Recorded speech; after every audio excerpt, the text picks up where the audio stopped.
This is Virtual Radio. Assalamualaikum, hai Sobat Virtual, kembali bersama saya Budi Utomo di Virtual Radio dalam laporan khusus. Kongres Amerika Serikat melangsungkan pemungutan suara hari Kamis kemarin untuk memperketat pemeriksaan latar belakang pada penjualan senjata api. Hal ini dilakukan 2 hari setelah penembakan massal terburuk kedua dalam sejarah Amerika Serikat Selasa lalu yang menghidupkan kembali perdebatan soal pengendalian senjata api. Namun peluang para politisi untuk melakukan perubahan signifikan sangat tipis.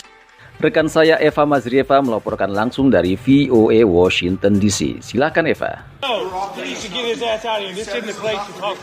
Beto O'Rourke menginterupsi konferensi pers yang dilangsungkan Gubernur Texas Greg Abbott hari Rabu tentang penembakan massal di sekolah dasar di Uvalde. Ia menyebut tragedi itu sudah dapat diprediksi ketika Anda memilih untuk tidak melakukan sesuatu.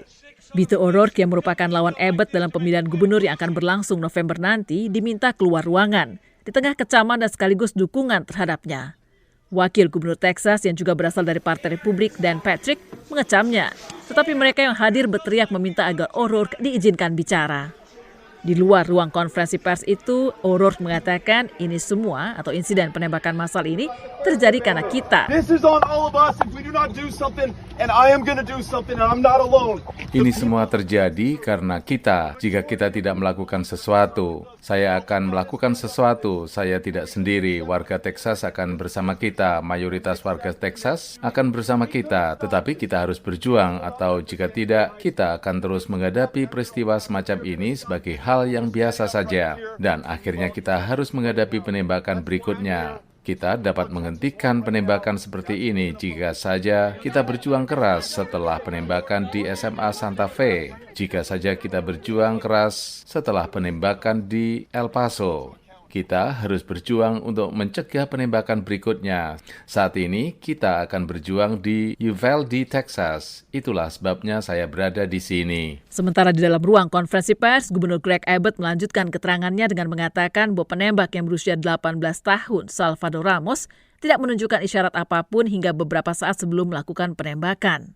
Abbott menyerukan layanan kesehatan mental yang lebih besar dibanding mempersoalkan undang-undang kepemilikan senjata api yang lebih ketat. I hate to say this, but there are more people who were shot every weekend in Chicago than there are in schools in Texas. Saya tidak suka mengatakan hal ini, tetapi ada lebih banyak orang yang tewas ditembak setiap minggu di Chicago dibandingkan yang tewas ditembak di sekolah-sekolah di Texas. Orang-orang yang mengira bahwa dengan memberlakukan undang-undang kepemilikan senjata api yang lebih ketat, maka akan menyelesaikan persoalan ini. Mereka harus menyadari bahwa Chicago, Los Angeles, dan New York tidak menunjukkan hal itu. Presiden Amerika Joe Biden menyerukan Kongres yang dikuasai tipis oleh Partai Demokrat untuk meloloskan sebuah aturan baru. When in God's name will we do what needs to be done? Demi Tuhan, kapan kita akan melakukan sesuatu yang perlu dilakukan sehingga dapat benar-benar menghentikan secara fundamental jumlah pembantaian yang terjadi? Sejumlah senator Partai Demokrat mengatakan mereka ingin bergerak cepat untuk meloloskan peraturan baru itu.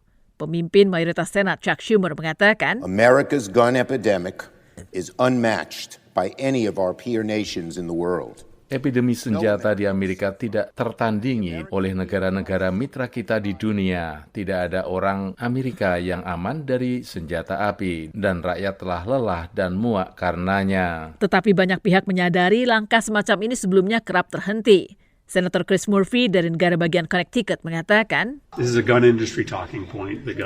ini pokok pembicaraan dalam industri senjata api. Industri senjata api ingin menghentikan pembicaraan apapun soal mengubah undang-undang kepemilikan senjata api setelah penembakan massal seperti ini, karena mereka tahu persis bahwa saat itulah publik menuntut perubahan kebijakan. Meskipun anggota faksi Republik seperti pemimpin minoritas di Senat Mitch McConnell menyadari cakupan tragedi ini, it's literally sickening to consider the innocent young lives that were stolen by this pointless. Ini benar-benar memuakkan melihat nyawa anak-anak tidak berdosa ini dicabut oleh kebrutalan yang tidak berkemanusiaan. Mereka memperingatkan agar tidak membatasi hak konstitusional warga Amerika untuk memiliki senjata api. Unjuk rasa menuntut aturan hukumnya lebih ketat yang konsisten dilakukan warga telah gagal menggerakkan Kongres untuk meloloskan aturan baru setiap kali terjadi penembakan massal.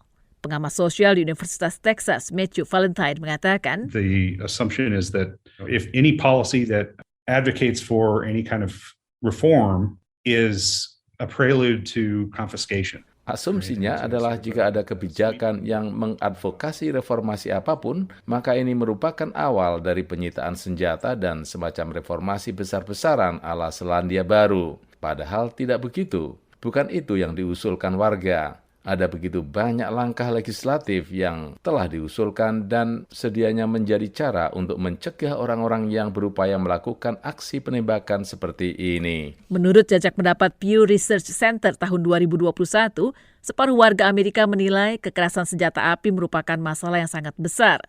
Sejumlah besar pendukung Partai Demokrat dan Partai Republik juga setuju dengan pemeriksaan latar belakang mereka yang berupaya memiliki senjata api, baik dengan membelinya secara pribadi di toko-toko maupun di pameran senjata api.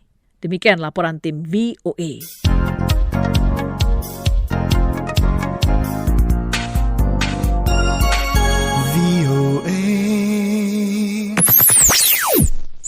This is Virtual Radio.